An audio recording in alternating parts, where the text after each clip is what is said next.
Thursday tech news के नए episode में आप सभी का स्वागत है। जय हिंद दोस्तों, मेरा नाम है सुफियान। सबसे पहला अपडेट है Vivo S2 की तरफ से। एलिजिटली ये फोन अगस्त के 6 तारीख को इंडिया में लॉन्च हो रहा है।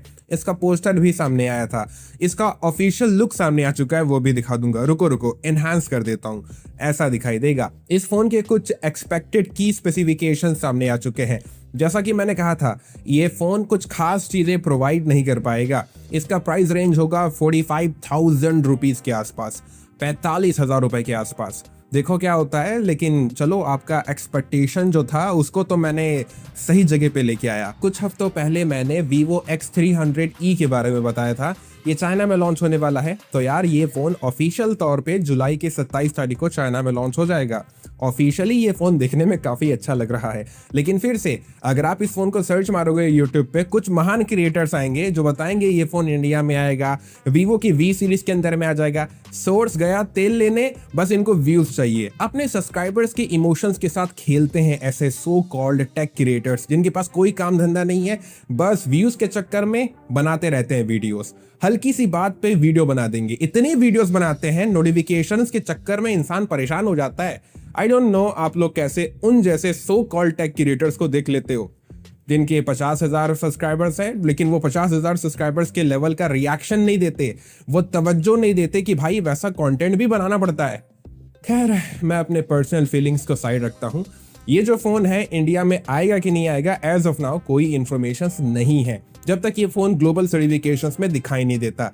लेकिन हमें पॉजिटिव सोचना चाहिए। इस फोन में वो सारी चीजें हैं जो होनी चाहिए एक अच्छे फोन में। इंडिया में आ सकता है ये फोन, लेकिन as of now BIS certification पे लिस्ट नहीं हुआ है। जैसे पता चलेगा मैं बताऊंगा। अच्छा चलो ठीक है, टेंशन ना लो, कुछ पॉजिटिव न्यूज आपको सुनाता हूँ। Vivo X500, Vivo X500 Pro, Vivo X500e, ये 3 स्मार्टफोन्स इंडिया में लॉन्च होंगे। इनका इंडिया का IMEI नंबर सामने आ चुका है, डेटाबेस में घूमना फिरना शुरू कर दिए हैं। तो यार, ये फोन तो कंफर्म है इंडिया में इस साल के एंड होते होते तक, नवंबर दिसंबर के आसपास तक आ जाने चाहिए। मैं काफी एक्साइटेड हूँ Vivo X500e को लेकर। जो बंदे लेजेंड हैं वो समझ जाएंगे। हाँ तो भाई लोग, Samsung Galaxy Z Fold 8 India में ग्लोबल मार्केट्स में लॉन्च हो चुका है, मात्र 1,80,000 रुपए के आसपास। सच कह रहा हूँ यार, Flip 8 का प्राइस देखकर मुझे रियलाइज हुआ वाकई में मार्केट का हाल बहुत बुरा है मेमोरी चिप शॉर्टेज के चक्कर में। Flip 8 यार करीब 1,25,000 रुपए के आसपास। और यार जो अल्ट्रा है वो तो यार 2 लाख टच करने वाला है अब तो। वैसे अपने रिएक्शंस मुझे कमेंट करके बताओ कि आपको ये तीनों फोल्डेबल स्मार्टफोन्स कैसे लग रहे हैं। टू बी ऑनेस्ट, मुझे Flip 8 अच्छा लग रहा है, पतला हो चुका है, अच्छा है, मतलब ओपिनियन दे रहा हूँ बस अपना। और Watch 9 और Ultra 2, ये 2 अच्छे स्मार्टफोन्स भी लॉन्च हुए हैं। टू बी ऑनेस्ट यार, मुझे फोल्डेबल से ज़्यादा स्मार्ट वॉचेस को लेकर अंदर में चुल था, एक्साइटमेंट था। ये दोनों वॉचेस कैसे होंगे, कैसे स्पेक्स प्रोवाइड करेंगे। वाकई में इस बारी बहुत मेहनत किया है सैमसंग ने, दोनों स्मार्ट वॉचेस में पतला कर दिया है, बैटरी थोड़ा सा बड़ा कर दिया है, AI सुपरचार्ज्ड है, प्रीमियम प्रोसेसर है, मस्त है यार। धीरे धीरे एक्साइटमेंट खत्म होते हुए जा रहा है। 2027 को मैं इमेजिन भी नहीं कर सकता कि क्या क्या हमें देखने को मिलेगा। एलिजिटली OnePlus 16, Oppo Find X10 Ultra, ये दोनों स्मार्टफोन्स इंडिया में नहीं आएंगे।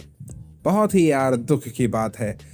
वैसे OnePlus ऑफिशियल तौर पे कुछ ना कुछ बना रहे हैं, डॉक्यूमेंट्री टाइप का या तो कुछ तो बना रहे हैं। उसमें वो दिखाएंगे, बताएंगे कि वो इंडिया को नहीं छोड़ने वाले, वो इंडियन मार्केट में अच्छे तरीके से बने रहेंगे। तो अच्छा लग रहा है। ये भी एक अच्छा स्ट्रॉन्ग प्रूफ है कि OnePlus कहीं नहीं जा रहा, जैसे कि मैंने पिछले हफ्ते बताया था। OnePlus से याद आया, पिछले हफ्ते वादा किया था मैंने OnePlus N6X के बारे में आपको बताऊंगा। इस फोन का ऑफिशियल लुक आ चुका है और यार 3.5mm जैक भी देखने को मिलेगा। 31 जुलाई को इंडिया में लॉन्च हो रहा है। इस फोन के सारे स्पेसिफिकेशंस देख लो। आप मुझे कमेंट करके बताओ इसका इंडिया में क्या प्राइस हो सकता है आपके हिसाब से। याद है करीबन 2 हफ्ते पहले ऐसी इन्फॉर्मेशन आए थे टेक्नो पोवा 8 प्रो इंडिया में नहीं आएगा।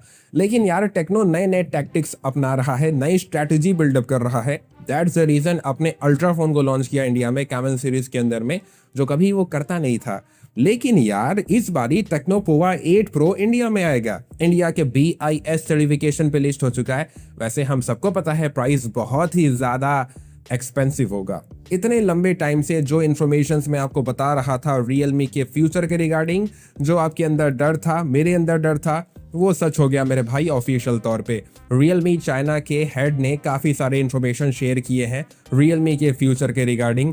पहली बात तो ऐसे रूमर्स हैं चाइनीज मार्केट में, रियलमी चाइनीज मार्केट से टेम्पररी बेसिस पे निकल रहा है। मतलब कि आने वाले 1-2 साल के बाद मेमोरी चिप शॉर्टेज का प्रॉब्लम अगर खत्म हो जाता है तो यार रियलमी का कमबैक देखने को मिल सकता है। वैसे भी ओप्पो का सब ब्रांड है, जब सब कुछ ठीक हो जाएगा तो ओप्पो वापस से रियलमी का कमबैक करवाएगा ही।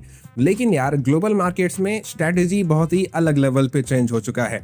अब देखो चाइना से रियलमी बाहर आ चुका है, GT सीरीज नियो सीरीज नहीं बनेगा। तो यार ये ऑफिशियली कंफर्म हो चुका है, ग्लोबल मार्केट्स में GT सीरीज नियो सीरीज के फोन्स नहीं लॉन्च होंगे। ये जो नंबर सीरीज के फोन्स होते हैं ना, इन्हीं को इस तरीके से ये लॉन्च करेंगे कि वो GT सीरीज नियो सीरीज का जगह ले ले। आप तो जानते हो प्राइस ज्यादा हो जाएगा, स्पेसिफिकेशन थोड़ा बहुत ठीक कर देंगे। रियलमी टैबलेट और ऑडियो प्रोडक्ट्स के ऊपर ज्यादा फोकस करेगा। एज ऑफ नाउ बस यही नए स्ट्रेटजीज के रिगार्डिंग इंफॉर्मेशन पता चले हैं।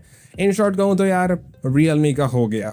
ध्यान से सुनो मेरे भाई, एप्पल के रिगार्डिंग जरूरी इंफॉर्मेशन आपको बताना है। पहली बात, अगर आप कोई भी आईफोन खरीदना चाहते थे अभी इसी वक्त जाकर खरीद लो, क्योंकि एप्पल आईफोन्स के प्राइसेस बहुत ही जल्द इंक्रीज करेगा। इंडिया में अगस्त के पहले हफ्ते में इंक्रीज देखने को मिल सकता है आपको। वैसे भी ग्लोबल मार्केट्स में बहुत ही जल्द प्राइस इंक्रीज होने वाले हैं। इनफैक्ट जापान में प्राइस इंक्रीज हो चुका है। इंडिया में आईफोन 17 आपको 95,000 रुपीज़ के आसपास मिलेगा। मैं आपको अभी भी कह रहा हूँ, कोई भी सेल का इंतजार मत करो, जाओ अभी स्मार्टफोन खरीदो। समझ गए? और ऐसे इन्फॉर्मेशन हैं, एप्पल अपने 20th एनिवर्सरी में, मतलब 20वें सालगिरह में ऐसे आईफोन को लॉन्च करेगा जिसका स्क्रीन साइज अभी तक का सबसे बड़ा आईफोन बनेगा। वो 7 इंच के आसपास का स्क्रीन साइज होगा। और ये 20वें एनिवर्सरी की बात हो रही है, तो अभी बहुत टाइम बाकी है। लेकिन यार आईफोन 18 प्रो मैक्स का कैमरा स्पेक सामने आ चुका है। एलिजिट डिटेल है, देख लो, आने वाले टाइम में चेंजेस होंगे तो मैं आपको बताऊंगा। लेकिन यार ये काफ़ी पुख्ता स्ट्रॉन्ग कैमरा डिटेल्स है, मतलब कि कुछ ऐसा ही ओरिजिनल हो सकता है या फिर यही ओरिजिनल स्पेक्स हो सकते हैं। लेकिन सच कहूं तो देखने में काफी अच्छे कैमरा स्पेक्स हैं। जैसा कि मेरे दोस्त पिछले हफ्ते मैंने कहा था, Redmi Note 17 इंडिया में Poco M8 पावर बन जाएगा। मेरा बात सच हो गया है। ये फोन अगस्त के महीने में इंडिया में लॉन्च हो रहा है। और मैंने ये भी कहा था Redmi Note 17 सीरीज का कोई एक स्मार्टफोन अगस्त के महीने में लॉन्च होगा, तो यार Redmi Note 17 भी लॉन्च हो रहा है। इसको इस तरीके से समझ सकते हो, Redmi Turbo 5 और Poco X8 Pro। समझ गए ना? Redmi भी अपने ब्रांडिंग के अंदर में लॉन्च कर रहा है, Poco भी लॉन्च कर रहा है। वैसे Redmi का बात हो ही रहा है तो Redmi Note 17 Pro Max ये फ़ोन एग्जिस्टेंस में है, NBTC सर्टिफिकेशन पे लिस्ट हो चुका है। और आप सभी के लिए अच्छी बात है, क्योंकि Redmi Note 17 Pro की बात हो रही है। ये इंडिया में Poco X8 के नाम से लॉन्च होगा। तो यार ये भी NBTC पे आ चुका है, मॉनिकर कंफर्म हो चुका है। मैंने इस फ़ोन की रिगार्डिंग शॉर्ट भी बनाया था, जाकर शॉर्ट सेक्शन में देख लेना उस वीडियो को। इस फ़ोन के सारे डिटेल्स और आपको हैंड्स ऑन वीडियोस वगैरह दिख जाएंगे वहाँ पर। बार बार मैं आप सबसे ये बात कहता हूँ, मेमोरी चिप शॉर्टेज का प्रॉब्लम इतने जल्दी खत्म नहीं होगा। कम से कम 2 साल तो मान के ही चलो। कुछ टाइम पहले मैंने आपको रिपोर्ट्स बताए थे, इन्फॉर्मेशन शेयर किए थे, एलिजिटली सैमसंग बहुत ही जल्द अपने रैम के प्राइसेस को इंक्रीज करने वाला है, या फिर वो कर चुका है कुछ मार्केट्स में। लेकिन आज TSMC इन्फॉर्मेशन आ रहे हैं, वो अपने चिप्स के जो प्राइसेस हैं उनको इंक्रीज करेगा, मैन्युफैक्चरिंग कॉस्ट को भी इंक्रीज करेगा। बहुत सारे इन्फॉर्मेशन आ रहे हैं। तो यार कहीं से भी कुछ अच्छा इन्फो नहीं है जो ये बताए कि भाई मेमोरीज के प्राइसेस नीचे जाएंगे। पिछले महीने अपकमिंग स्मार्टफोन्स के एपिसोड में मैंने ओप्पो के 15 के बारे में बताया था। ये फोन चाइना में बहुत ही जल्द लॉन्च हो जाएगा। इस फोन के सारे एलिजिट स्पेसिफिकेशंस दिखा देता हूँ। As of now Indian launch को लेकर ज़्यादा इन्फॉर्मेशन नहीं आए हैं, जैसे पता चलेंगे मैं आपको बताऊंगा। लेकिन इंडिया में इस फोन को आना चाहिए। K सीरीज का फोन है, टर्बो सीरीज का नहीं है। Xiaomi Pad 9 3C सर्टिफिकेशंस में घूमना फिरना शुरू कर दिया है। 45 वॉट का फास्ट चार्जिंग होगा, 10,000 mAh के आसपास का बैटरी होगा, दिखा दूंगा जो रेटेड वैल्यू होगा, और Qualcomm Snapdragon 8 सीरीज का प्रोसेसर होगा। एज ऑफ नाउ बस इतने इन्फॉर्मेशन है। ये Xiaomi के इस साल के फ्लैगशिप लॉन्च के साथ हमें लॉन्च होता हुआ दिखाई दे सकता है। आगे बताता हूँ। करंटली ऐसे रूमर्स हैं इस साल Xiaomi अपने 18 सीरीज के फोन्स को इंडिया में और जल्दी लॉन्च करेगा। चाइना में तो सितंबर के महीने में Qualcomm स्नैपड्रैगन इवेंट है जहां पर अपने वो फ्लैगशिप प्रोसेसर्स को लॉन्च करेंगे। तो यार सितंबर में जैसे आईफोन्स लॉन्च होते हैं, Xiaomi भी कंपटीशन देने के लिए चाइना में अपने 18 सीरीज के फोन्स को लॉन्च करेगा। लेकिन दिसंबर तक Xiaomi 18 Pro Max ये दो स्मार्टफोन्स इंडिया में लॉन्च हो जाएंगे, जल्दी लॉन्च करेगा Xiaomi। और यार उसी इवेंट में हमें Xiaomi Pad 9 सीरीज के टैब्स भी लॉन्च होते हुए दिखाई देंगे। As of now Xiaomi Pad 9 तो कंफर्म समझो इंडिया में आएगा, प्रो का नहीं पता भाई। CMF के दो ऑडियो प्रोडक्ट्स सर्टिफिकेशंस में घूमना फिरना शुरू कर दिए हैं। रूमर्स ऐसे हैं ये काफी अच्छा वैल्यू देंगे, CMF Buds Neo और CMF Clip Pro अगर मेरे को ठीक से याद है तो। और यार ये अकेले लॉन्च नहीं होंगे, ऐसे भी रूमर्स हैं। देखते हैं कार्ल भाई क्या खिचड़ी पका रहे हैं, मैं तो काफी उत्सुक हूँ। एलिजिटली PlayStation 6 और सोनी का नया हैंडल्ड कंसोल, मैं काफी एक्साइटेड हूँ भाई ये सुनकर। ये दो प्रोडक्ट्स 2027 के मई के महीने के आसपास तक लॉन्च हो सकते हैं, मास प्रोडक्शन में इस साल के एंड तक चले जाएंगे। मैं भाई बहुत खुश हूँ। PlayStation 5 के ऊपर पैसा नहीं खर्च करते हैं, पैसे सेव करते हैं, PlayStation 6 खरीदेंगे।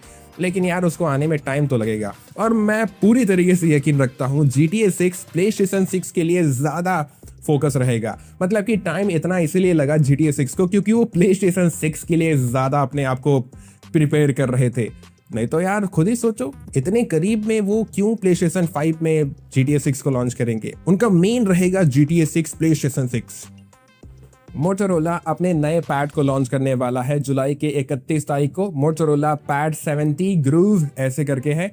वैल्यू तो दे सकता है ये, बस इसका प्राइस अच्छा रख दे Motorola. Oppo Find X10 series के तीनों स्मार्टफोन्स के डिजाइन सामने आ चुके हैं, देख लो। बंदा लेकर घूम रहा है, टेस्टिंग कर रहा है।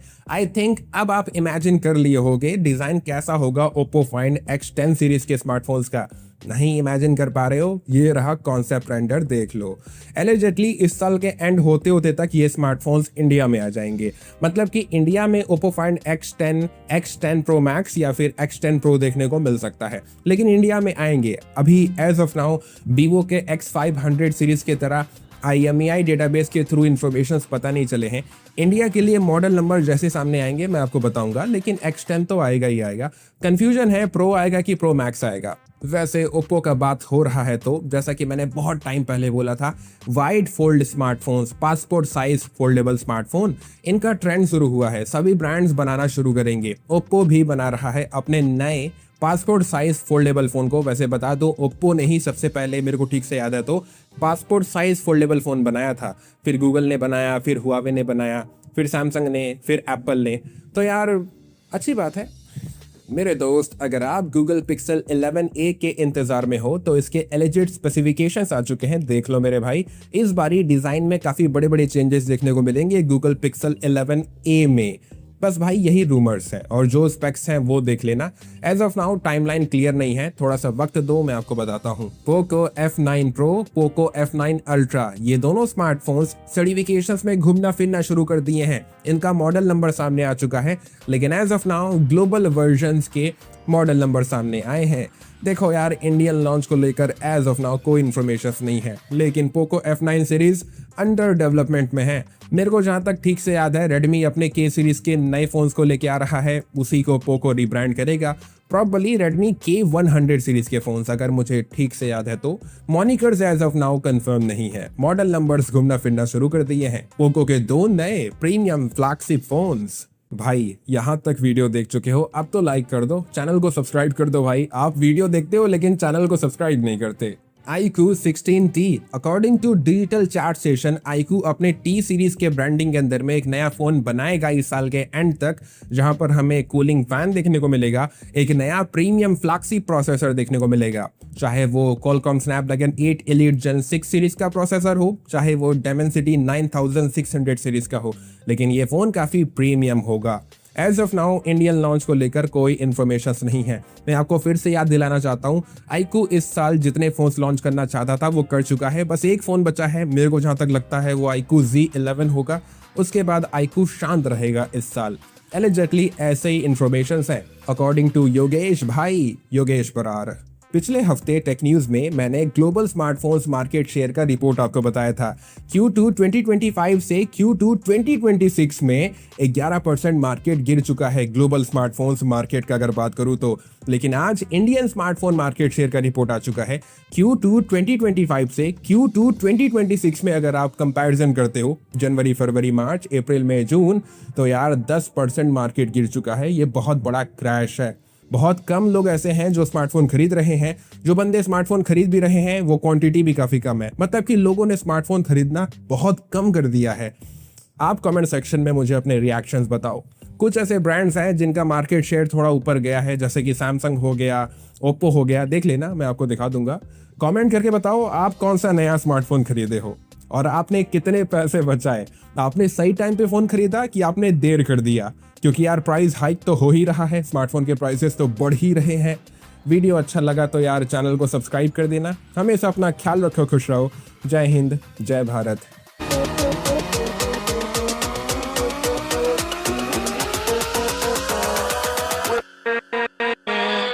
With